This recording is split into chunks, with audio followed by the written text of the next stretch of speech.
I'm an omega. During a heat cycle, I accidentally traveled to a normal world. The man who took me in eventually broke down. A normal person doesn't wet the bed for 3 days straight, right? I insisted it wasn't bedwetting. He didn't believe me and asked what it was.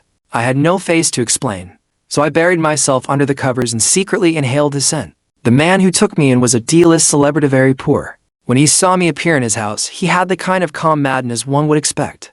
There's nothing worth stealing here. Take a look, then leave. I didn't have the strength to examine his rundown home. My legs gave out, and I collapsed into his arms, burning up. He was unexpectedly kind, placing a hand on my forehead and sighing. Sigh. Everyone's just trying to get by. Stay until your fever goes down. He sniffed, frowned, and muttered, Bro, if you're running a fever, maybe don't drink. The smell is so strong. I'm getting tipsy just from sniffing you. My head was in chaos. I didn't have the energy to explain that it wasn't alcohol, it was pheromones. A faint lemony scent lingered in the air, and I instinctively leaned in, rubbing myself against him. He dumped me onto the bed, frowning and complaining. Getting drunk doesn't give you the right to harass people. I sell talent, not my body. All the while, he rummaged through drawers, popped some pills into my mouth, but they didn't help at all. When I nuzzled his thigh, he blushed furiously and fled to the door, bracing himself against the squeaky lock and muttering, I'm heading out to work a side job. Once your fever breaks, show yourself out. He didn't return all day. My fever didn't break, so of course, I didn't leave. That night, when he came back and saw how disheveled the bed was from my tossing and turning, he dropped the takeout box in his hand. Come on, man, you're a grown adult. At the very least, you shouldn't be peeing in someone else's bed. Even in my haze, I felt indignant. It's not bedwetting, it's incontinence. He really was a good person. Despite his frustration, he still took my temperature and fed me fever medicine. You drank again, didn't you? No wonder your fever won't go down. Booze is no good. My dad almost died from alcoholism. You're too young to be picking up bad habits. He rambled on, muttering nonsense. I wanted a kiss. I leaned toward him. He pushed my face away. Being good-looking doesn't give you a free pass to be a perv. I'm straight. After giving me the medicine, he carried me to the tiny dining table and made me eat. Then he went to change the bed sheets. He hand-washed them, hung them to dry, wiped his hands, and prepared to head out again. I've got a night shift. Rest up. Just before leaving, he reminded me, no more drinking. And no more wetting the bed. Use the bathroom. I didn't catch a word of it. Snuggling into the now unscented bedsheets, I frowned and slipped into a feverish, unsatisfying dream. Sometime later, the man came home. He seemed exhausted and collapsed at the edge of the bed, falling asleep instantly. I curled into his arms and stirred up trouble. He didn't respond. Completely passed out. It wasn't until the third day, when he was hand-washing the sheets for the third time, that he finally broke down. What kind of alcohol is this? So hard to metabolize and diuretic too.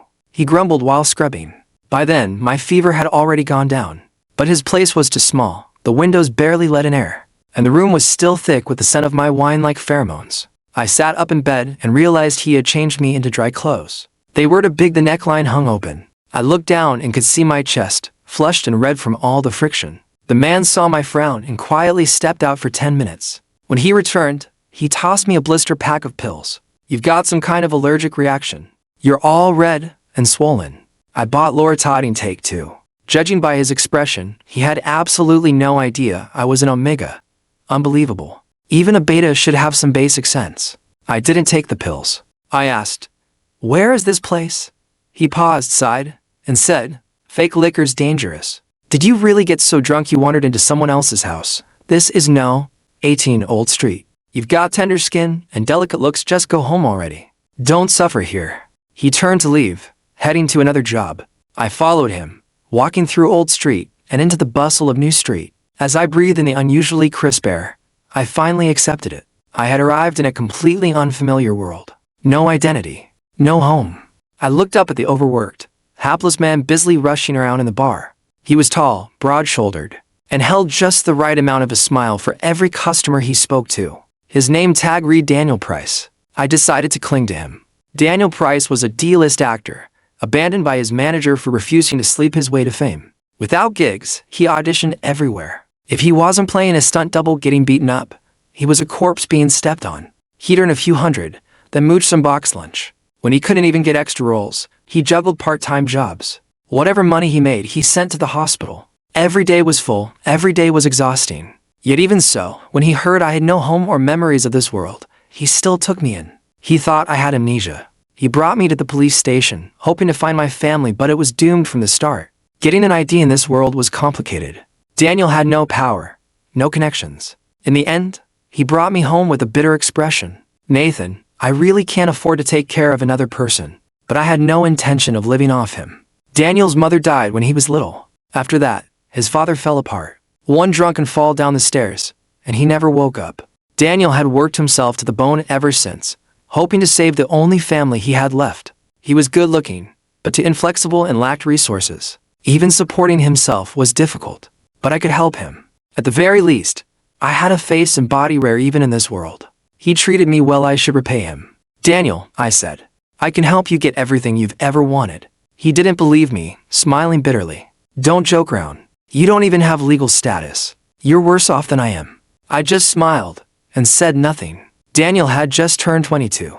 I was 5 years older than him. In my original world, I had just reached the peak of my career, triple threat actor, singer, and dancer. I was basking in the limelight until this sudden time travel incident knocked me all the way back to square one. Before the crossover, I had been set up. Someone drugged my wine, triggering my heat early. In desperation, I knocked out the alpha who tried to take advantage of me with an ashtray, stormed out of that cursed room, and landed right in Daniel's shabby apartment. Of course, I tried to search his house for anything that might act as a portal. I walked every inch of it, retraced every step in reverse. Nothing worked, no way back. Eventually, I gave up. Maybe that was for the best. This world had no alphas, no one could suppress me with their pheromones. Even as an omega, no one looked down on me.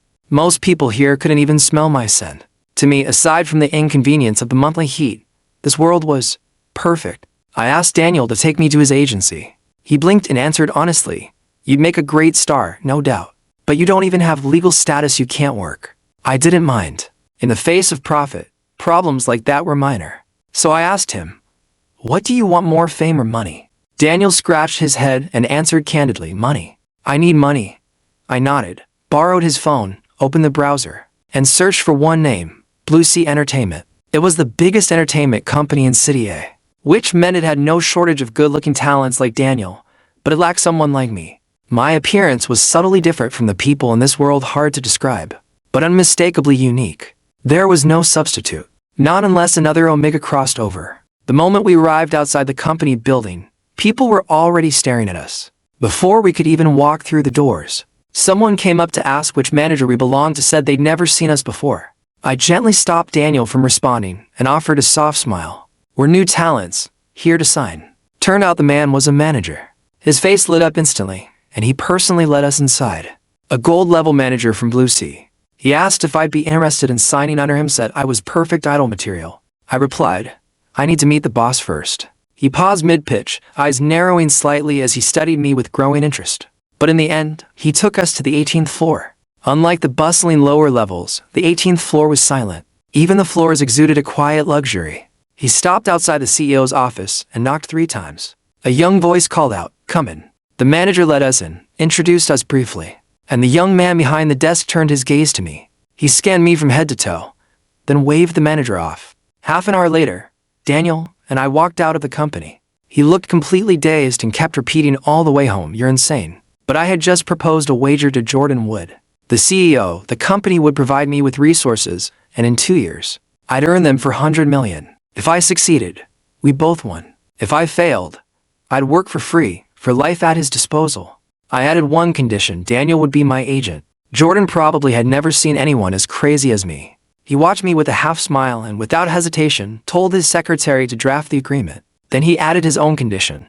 If you lose, you become my lover, until I'm tired of you. Clearly, he liked my face. Daniel immediately jumped up and tried to drag me away. At the door, I turned back and said, by the way, President Wood, I'm undocumented. I'll need your help sorting out my ID and legal status. Jordan rested his chin in one hand, eyes fixed on me, and nodded. Then I'll give you a few more days to consider, until we settle your paperwork. He needed time to investigate me, and I needed time to talk things through with Daniel. Over the next 2 weeks, someone was assigned to look into my background. During that time, I finally persuaded Daniel to give up his low-paying part-time jobs and agree to sign anew. partnership contract with me. He lacked confidence. What if you lose? Your life would be ruined. His head was lowered. His tousled bangs had grown long enough to cover his striking eyes. I ruffled his hair. You won't know the outcome unless you take the risk. He frowned. But why take such a huge gamble? I chuckled softly. High risk, high return. The first step you need to take, little brother, is to trust me. Then support me with everything you've got. Isn't that a lot easier than slaving away day after day? We had started out as strangers, but Daniel somehow saw me as his responsibility. He didn't want me to get hurt. Watching him worry like that, it softened my heart. I had rarely met people like him. Even knee-deep in his own struggles, he still cared about others. People like that, easy targets. So I said, don't you want to make money while standing tall? Don't you want your father to wake up? Daniel opened his mouth, hesitated, and fell silent. I reached out, gently cupped his too-thin cheek, and whispered close to his ear. What you don't dare do, I'll do it. All you have to do is listen to me. Be the rock I can lean on. Daniel's ears turned scarlet. He jerked away like he'd been electrocuted, his lashes trembling. He didn't dare meet my eyes. Nothing like the guy who used to mutter that I was a bedwetting freak. I laughed inwardly. He's so easy to mess with. Adorable. 2 weeks later, I got my official ID. Jordan's secretary called and told me to come in and sign the agreement. As my agent, Daniel had been studying up the entire time, and he went with me. I brought everything I'd written during the past 2 weeks: lyrics, compositions, even raw audio clips of me singing. As soon as we entered Jordan's office, I laid them all on his desk. This was my show of sincerity. These were songs that had gone viral in my world. Since the two worlds didn't intersect, they were still my creations. Not cheating, just recycling. Even if Jordan couldn't read sheet music, he could still understand lyrics, and he definitely knew how to listen. He tapped the audio file and played a short segment. His eyebrows lifted in surprise. Then he called his secretary. Have the in-house vocal coach come up. He looked at me and chuckled. To be honest, we originally pegged you as an idol. With that face and body, you could rake in cash just by standing there. I clearly underestimated you. Jordan gave a low laugh. Only betting on for 100 million. Feels like I'm getting the short end. He said that, but didn't hesitate to sign the agreement. Then he pulled out 2 more contracts, one for Daniel and one for me. Daniel's was a manager service contract. Mine was an S-level artist agreement. All company resources would be prioritized for me. Don't hide your edge, Jordan said. Let me see just how high you can soar. Once the vocal coach arrived, I was whisked away for evaluation. Daniel, overwhelmed by the rapid pace, followed me like a lost puppy, none of the sharpness a manager should have. It was honestly adorable. Jordan walked alongside me on the way to the recording studio to hear me live. He glanced at me, then at Daniel, a sly smile tugging at his lips. Want me to assign one of our top agents to help your little boyfriend? Daniel nearly jumped out of his skin. We're not like that, he sputtered, waving his hands frantically. Jordan hummed thoughtfully. I see. I shot him a glance, thinking, you cunning fox. Just playing with the puppy for fun, huh? I chose to train Daniel myself. Back in my original world, I entered the entertainment industry before I even turned 18. As an Omega, I frequently went into heat, which disrupted alphas on set and made people question whether I belonged in the industry at all. Every job and audition I got, I earned myself. I carried more suppressants than most Omegas, clawed my way up for nearly 10 years, just to prove my worth. So training a manager, that was nothing. But there was still risk. This world didn't have suppressants. I couldn't keep enduring my heat cycle month after month. It would seriously affect my work. I needed someone to be by my side during those days. Daniel had already seen how miserable I got during heat. He was experienced in caring for others, and his body produced faint pheromones. He was perfect. I spent the entire afternoon in the studio and recorded 3 songs. What started as a handful of people outside the booth soon grew into a crowd, all of them staring at me with awe. Daniel was the most dramatic of all. He rushed up to me and gave me 2 enthusiastic thumbs up. Bro Nathan, you were amazing. That was insanely good. Jordan's eyes held clear admiration. Dressed immaculately in a suit, he stood in place as employees swarmed him with praise. Congratulations, President Wood, you've struck gold. Where'd you find this guy? Never heard such a voice before. Those tracks are guaranteed to go viral. Jordan looked very pleased with himself, smiling as he tilted his head toward me. Dinner, Daniel quickly refused on my behalf. No alcohol. He's terrifying when he drinks. Jordan raised an eyebrow, intrigued. Terrifying how? Face bright red, Daniel busied himself piling food into my bowl. Too embarrassed to admit that I tended to wet the bed when drunk, I didn't say anything either.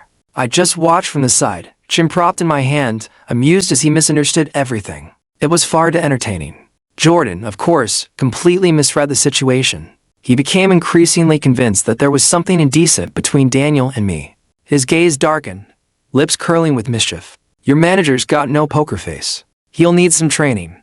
I smiled. Don't worry, I'll train him well. Daniel looked confused but raised his glass anyway, trying to act cool. Bro Nathan is incredible, he said proudly. He knows everything. He's taught me so much already. His eyes shimmered with pure admiration, no longer the judgmental glare he once gave a supposed drunkard. I drank it all in, nodding solemnly. You really should be more grateful to me. Drink more, or it doesn't count. Jordan watched as I got Daniel drunk, and his gaze turned sharp. You like that type? He seems straight. I just smiled, saying nothing. Please. I worked in the entertainment industry of an ABBA world. If I couldn't tell whether a man was straight or not, I'd have been eaten alive. Jordan. Definitely bi. And with a totally broken gaydar. The company created a music account for me, along with a personal Weibo page. It looked pretty bare, just a few self-written songs and some candid photos. That same night, the company began pushing my song clips across various short video platforms. After a single night of buzz, my music account gained hundreds of thousands of followers. My Weibo did too, and the numbers were still climbing. In other words, the songs had blown up. But when someone new rises this fast, suspicion is inevitable. Another pretty face pushed by Big Capital. Where'd they buy the songs? I want to find the original artist. All written by Nathan? Fake as hell. With that face and that body? Quit wasting it on singing, go be an idol. I totally stan. This guy looks more like a god than a man. 3 minutes. I want every detail about this man. Okay, I found my new husband. When's the wedding? Just another corporate plaything. You women really will fall for anything. Daniel was livid. Under the username Nathan's Manager, he dove into the fray like a missile. Keyboard ablaze. I watched him write the lyrics and compose the music. I was there when he recorded it. You mad because you're ugly and talentless? Did you skip brushing your teeth or just eat shit for breakfast? No talent and still barking, huh? He's not becoming an idol. Our bro Nathan shines in everything. He doesn't need your opinions. You're the one who's not human. Bro Nathan doesn't marry cheaters. Leave. No one wants you, huh? Can't even afford toys. Here, have 20 cents, go buy a spicy strip. You enoki mushroom. I watched his fingers fly across the keyboard, laughing so hard I cried. Then Daniel froze mid-attack like he'd been pricked by needles, jumped up, and apologized with a guilty face. Sorry, bro Nathan. Was I too impulsive? Did I ruin your image? I was wiping away tears from laughing so hard. I shook my head. No, you were great. Just be yourself. I'm not afraid of image damage. Real talent doesn't care what others say. Besides, I knew what kind of person Daniel was. He'd never go out of his way to attack someone kind. He was so good, so brave, so impulsive, so kind. He was the purest person I had ever met. Daniel went viral too. Thanks to his fiery comments, netizens affectionately dubbed him Nathan's guard dog. He'd bite at any negative comment and occasionally a few innocent bystanders. This isn't a manager. This is a trained attack dog, right? Bro, change your username. Don't call yourself Nathan's Manager, it doesn't capture your essence. I'm dying. First time seeing a manager more aggressive than their own artist. Nathan, aren't you going to rein in your dog? Bark at me. Bark at me, please tilde. People were having the time of their lives. They thought he was hilarious and started deliberately leaving vague or passive-aggressive comments under my post just to bait Daniel into a fight. One day, Jordan called me. After a long silence, he said, "You two are a fascinating combo. Just go with it, let the chemistry bubble." He had called for a reason. After my songs went viral, multiple music companies reached out to collaborate. Jordan asked me to come in and look over some tracks. I wasn't thrilled that he always bypassed Daniel and contacted me directly. It felt like a sign of disrespect, but I was still technically an employee. I couldn't slap my boss in the face, so I brought Daniel along and politely said, "Next time, you can notify my manager through your secretary." Jordan leaned back, crossing one leg over the other. His gaze was smug and vaguely amused. "Do you know how many people dream of getting a direct message from me? And you're complaining." I shut up and listened to the tracks. I rejected all of them. I wanted a script. As for music, I didn't need collaborators. I could consistently create my own material, high quality, on schedule. In my 10 years in showbiz, I'd release 30 songs, 3 per year, like clockwork. Back when I had no spotlight, music had been my lifeline. I only ever sang my own songs. Now, I wanted to spend the rest of my time becoming different people living hundreds of lives beyond the constraints of my omega biology. Jordan was actually a great boss. He immediately had a mountain of scripts brought in. Take your time. If you like one, just let me know. I won't force you into a crew, but I can guarantee you an audition. Whether you land it, that's on you. By the time I picked a few scripts, over 20 days had passed since I first arrived in this world. My body was beginning to ache faintly. Heat radiated from my gland, slowly spreading through every nerve. I had anticipated this. Since I forced my way through my last heat cycle, I knew the next one would arrive earlier and hit harder. To survive it smoothly and get back to work right after, I handed all my song royalties to Daniel. Told him to take care of his father's expenses and stay home with me to read scripts. If necessary, he could even rehearse lines with me. The company had arranged a new apartment for us, great privacy, and the bed was big enough. I was confident. This time, I was getting Daniel into that bed. The next morning, I couldn't control my pheromones. They began to leak out into the room. Daniel sniffed the air, wandering around like a bloodhound. Bro Nathan, where did you hide the alcohol? His brows knit tightly as he mumbled.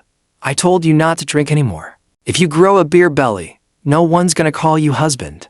That made me laugh. But the heat behind my neck was already burning. My legs were weak. I couldn't even walk over to him. I just beckoned him closer, my breathing quickening. Daniel, come here. He stepped up to me, pinched his nose, and frowned.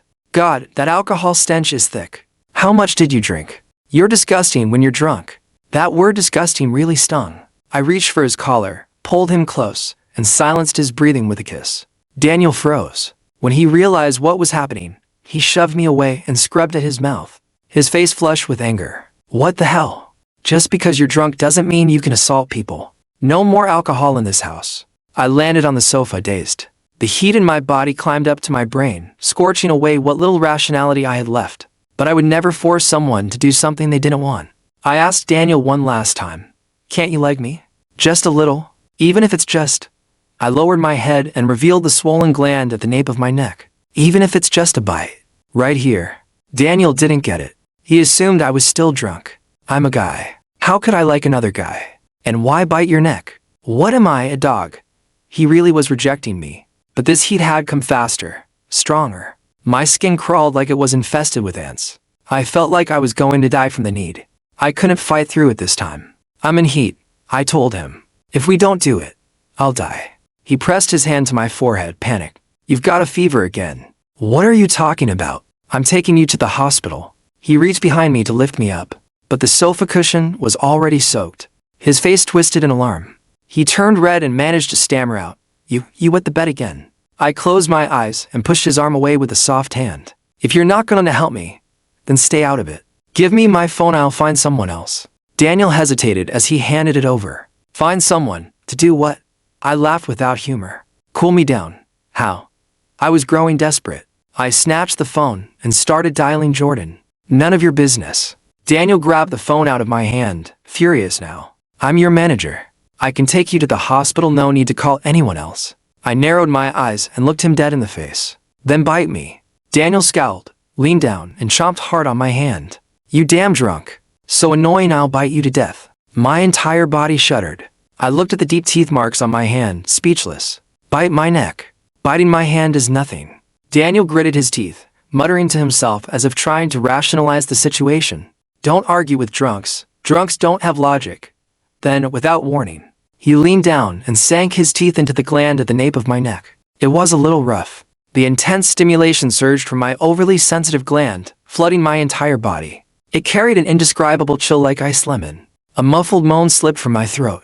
Tears welled up in my eyes. My whole body went limp as I collapsed onto the sofa, panting. Daniel stared at me, stunned. Did I just bite your sex switch or something? Wait, did you not drink alcohol, but some kind of aphrodisiac? He insisted on taking me to the hospital. I shut my eyes, letting him flail in a panic. After the bite, the heat began to fade. As Daniel carried me out the door, I told him, it's fine. Put me down. My face isn't red anymore. The fever's gone, and the scent is fading. He had no choice but to believe me. Still, he looked shaken, pinched his own arm hard, and muttered, Am I dreaming? Then he caught sight of the bite marks on my neck and hand and fell into a long, thoughtful silence. Finally, he asked, Bro Nathan, Are you some kind of spirit creature? Or maybe a succubus from legend? I didn't feel like talking to him, especially since he refused to sleep with me. A bite could only suppress the heat temporarily. Sooner or later, it would come back. What was I going to do, have him bite me for the rest of my life? He'd really become a dog then. I rubbed my temple and decided to be honest with him. I'm a time traveler, and I'm an Omega. Every month, I go into heat, usually for 3 days. I need suppressants or sex to bring it down quickly, otherwise I'll keep burning up and won't be able to do anything. My head will be full of only one thought: mating. Since your world doesn't have suppressants, I only have one option left. Do you understand now? I looked at Daniel quietly. He blinked, then suddenly slapped his own thigh like he'd had a revelation. I get it now. You're acting. You've already entered character, right? This is part of the role. Time travel, I can buy that. But Omega, is that some kind of new character setting? I wanted to scream. This man's brain was made of actual wood. He wasn't cooperating. If this continued, it would become a serious risk to my work, and that I couldn't allow. Fine. I'd just go find Jordan. Maybe I'd misread Daniel completely. Maybe he really was straight. Maybe gay guys in this world were just harder to figure out. I reached for my phone again and started dialing Jordan. Daniel's eyes narrowed. You're calling him again? Can't you talk to me about this? I'm your manager. It felt like we were trapped in some bizarre loop, endlessly spinning in place. My mouth twitched. Because you'd rather believe I'm a demon or a succubus than believe what I tell you. Spending time with Daniel was seriously lowering my emotional maturity. I sighed. Forget it. Why am I even arguing with you? I held up the fingers. You've got two choices. Either sleep with me, or I'll go sleep with someone else. If not, I can't work. I can't make money. Daniel's eyes turned red. He pointed at me, righteously indignant. You're threatening me. You tricked me into being your manager just so you could seduce me. He curled into himself, hugging his arms near tears. I was wrong to trust you. God help me. I actually found him both annoying and adorable. I had to be sick in the head. I raised a brow, stepped closer, and asked, so are you letting me seduce you or not? Daniel's neck turned red, the color creeping all the way to the tips of his ears. He gritted his teeth and growled. I'm not. I'm a decent person. I eyed the redness blooming on his ears and rubbed my fingers together. Fine. I give him a little more time. Through coaxing, teasing, and just plain persistence, I finally got Daniel to bite me 3 days in a row and forced my way into his bed to sleep. At last, my heat cycle ended. Daniel cursed under his breath as he stripped the bed. I ignored him completely and switched into work mode. The first script I picked was a historical drama. I had my eyes on a particularly difficult role, one of the antagonists. With 3 identities, a noble gentleman, a hidden villain, and a cross-dressing trickster who manipulated the main cast at every turn. If I pulled it off, it would make me an overnight sensation. If I failed, it might tank my entire career. But I've always loved a challenge. So I went for the audition without hesitation. Jordan came with us on the first try. Daniel waited outside, while Jordan watched from the sidelines. After the audition, the director sat deep in thought. He was clearly hesitant, probably because he'd never seen me in the industry before. But the screenwriter made the decision immediately. He's a genius. Exactly who I envisioned. Jordan's gaze darkened as he looked me over. You don't seem like a newcomer. The way you move, the emotional shifts to smooth. Of course. What else were those 10 years for?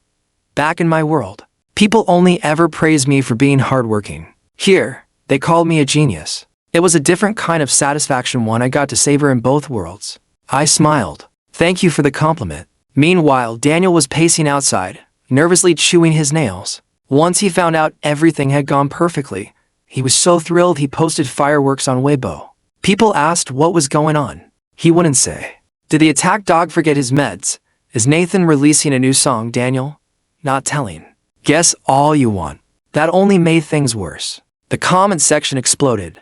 It's definitely Daniel dropping a new single. Attack dog bit his master. Attack dog just got paid.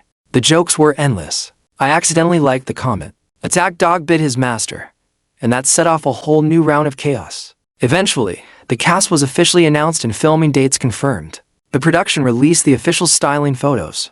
I had 9 shots. 3 as a gentle, moonlit scholar. 3 as a cold, smirking villain. 3 dramatic split-face looks, half in male makeup, half in female. The contrast was intense. Online enthusiasm surged to another peak. Holy. Nathan is truly a multi-talented artist. Just go be a pretty face already. Can you focus on singing and stop messing around with all this random stuff? He's gorgeous, I'm drooling, drooling, drooling. Daniel didn't act like a manager, he was more like a fan army leader. He camped on Weibo 24/7, sniffing for the slightest shift in public opinion, and once he sensed it, he pounced. Damn right, bro, Nathan is multi-talented. Cut your own head off and use it as a vase if you want pretty, don't open your mouth if you can't. Speak respectfully. He's always taken singing seriously. Stop talking nonsense. Saliva is full of bacteria. Quit drooling all over the place. I saw it all from the film set and liked every single one of his replies. The internet went quiet. Then came the meltdown. Nathan, you love your attack dog too much. You pamper his whole bloodline. The show hasn't even aired yet, and y'all are already selling BL. Daniel didn't know what selling BL meant. He frowned and asked me if it was a compliment or an insult. I smiled. A compliment. They're praising us. Immediately, Daniel replied, yes, we're selling BL. So what? I like that comment too. The entire internet began saying Daniel and I were a couple. Even Jordan told me to dial it back. Only Daniel remained upright and proper, rushing around every day, busy with who knows what. Every time I had a break, I'd throw flirty glances at him. And every time, he acted like he was blind, thought my eyes were twitching from exhaustion, and dragged me off to look at some faraway scenery. In this noisy world, I was deep in a one-sided, burning romance. My heart was burning. So was my body. The months passed. We finished filming. The bite marks on the back of my neck had layered over each other one after another. But that bastard Daniel still wouldn't sleep with me. When the show exploded in popularity, I entered my 6th heat cycle since arriving in this world. And for the 12th time, I decided to just sleep with some random guy. Getting mad at Daniel 3 times a month was normal at this point. Daniel, the so-called attack dog, was actually a dumb puppy. Not only did he refuse to sleep with me, he wouldn't let me go find anyone else either. He insisted I was drunk, said my thoughts weren't clear, and that I'd regret it in the morning. So he locked me in at home. Only when I stared at him, teary-eyed and trembling, would he sigh and mercifully bite me hard. After I cooled down, months of frustration finally erupted like a volcano. The wine scent had faded. No more fever. No more flushed skin. I lay in Daniel's bed, breathing in his faint lemony scent, coldly informing him, I'm going out to find a man to sleep with. Daniel was in the bathroom, scrubbing the bed sheets by hand. The man had issues. We'd already moved into a new place with a washing machine and a dryer, but he refused to use them. He had to hand wash, wring it out, and hang it dripping wet on the balcony. He said, this is like wetting the bed. It'd be weird using the washer and dryer, but hand washing? That feels normal. He hadn't suffered, yet insisted on enduring. Maybe there was a generation and a half between us. Maybe I was just too wild. Either way, I didn't get him. I'd had enough. So I raised my voice and repeated, louder this time, I'm going to sleep with someone else. The sound of scrubbing in the bathroom stopped. A few seconds later, Daniel ran out and stared at me with a hurt look in his eyes. Why? You'll get caught in a scandal. I stared right back, eyes blazing, because you won't sleep with me. Daniel's fingers curled and he lowered his head and mumbled something. What? I asked. Suddenly, he looked up. His eyes were red. I said, are you going to sleep with President Wood? He's better than me. He's rich, handsome, and has connections. I'm useless. I'm poor. I'm stupid. I can't help you with anything except maybe washing your sheets. If I get greedy, I'll just become a stain on your record. What if I cause you to fail someday? He liked me, but he still wouldn't touch me. He couldn't see how desperate I was during every heat cycle. Couldn't see how I longed only for him. Instead, he wallowed in his own insecurity. I was tired. I didn't have time for this savior complex of his. I gave a cold laugh, got out of bed, and started dressing. You're right about everything, I said. So from now on, don't bite me either. I'll let Jordan do it. I haven't had a drop of alcohol. My mind is crystal clear. Actually, I never once drank. Not even before. You've got no excuse to stop me now. I brushed past Daniel, deliberately bumping his shoulder on the way. He stood frozen, motionless. Only his lowered hand quietly curled into a fist. I called Jordan out for a drink, poured my heart out, and asked, what the hell is wrong with Daniel? Jordan's expression darkened. You're just using me as a tool now, huh? I answered boldly. So what? Haven't. I made you plenty of money. After our dramas started airing, Jordan had been raking it in. He grinned at everyone these days. Even teased rival agencies about where all the fresh talent had gone. Every time he saw me, his smile nearly swallowed his face. He couldn't refute me. He just drank in silence and eventually asked, "You seriously still won't sleep with me?" I don't fool around. My test results are excellent. I narrowed my eyes, looked him up and down with dissatisfaction. You're fine, but you're not cute, not dumb either, and definitely not kind. Jordan downed his drink and gave a bitter smile. You might as well recite Daniel's ID number. I stared straight ahead then recited it, deadpan. Jordan pinched the bridge of his nose and gritted his teeth. I didn't mess with anyone. I laughed like a gremlin and hugged my neck like it was treasure. I got marked by Daniel. I'm so happy. Jordan looked confused and leaned in to check. What mark? I cupped my face and cried again. Daniel is a jerk. He marked me but doesn't want me. Boo-hoo-hoo. Jordan spotted the faint bite mark peeking from my collar. Just as he reached to move my hair aside for a better look, I was swept into a lemon-scented embrace. Not sweet, just sharply sour. Daniel was panting, holding me like a mother hen protecting her chick. He glared at his own boss. President Wood. Sexual coercion is absolutely forbidden. People in the bar had already started watching. Under the dim lights, they hadn't recognized me yet, but I could see the gossip gleaming in their eyes. And suddenly, I felt heartbroken. In every possible way. I shoved Daniel aside and walked toward the stage, tipsy and alone. The stage lights hit my face, and most of the crowd instantly recognized me. I borrowed a guitar from one of the band members, lowered my eyes, and began to strum. I sang a song I had recently written, one I had never performed anywhere before. On a summer night, I abandoned my world. The air was strange. The lights were swaying whose reason slowly melted away. God said thieves are confusing, why steal the last of a poor man's warmth? I burned. He fled. Again and again, he slipped away from my arms. I wept. He was helpless. Over and over, he left his mark. I want passion, I want a burning love, to melt before your eyes. He retreats to the horizon, retreats so far, and freezes inside my chest. If I must cross time again, please grant me a love that burns. As I sang, wine turned into tears, dropping one by one onto the guitar. I was deeply uneasy. That's the downside of being an omega when someone fills your heart. But even though they're right in front of you, you can't reach them. The turmoil inside me burned away any composure I had left. I wanted to explode or vanish. I knew Daniel was a few years younger than me. I should have guided him gently. But I was hurting to so much that even singing couldn't soothe me. If things were going to remain this stuck forever, then maybe I should return to the lonely world I came from. Maybe I should cross time again just to have a love that burns. The audience was silent for a long moment. Then thunderous applause erupted. One more song. Encore. Oh my God. It really is Nathan. Of course it's Nathan. Amazing. Who was that love song for? I'm crying. I couldn't hear them clearly. Someone rushed onto the stage and pulled a jacket over my head, dragging me into a quiet alley and stealing my breath away. I caught a familiar scent and relaxed my jaw. Tears fell into the corners of my lips, so salty, and they weren't mine. Catching my breath, I shoved Daniel away and growled, annoyed. I've been drinking.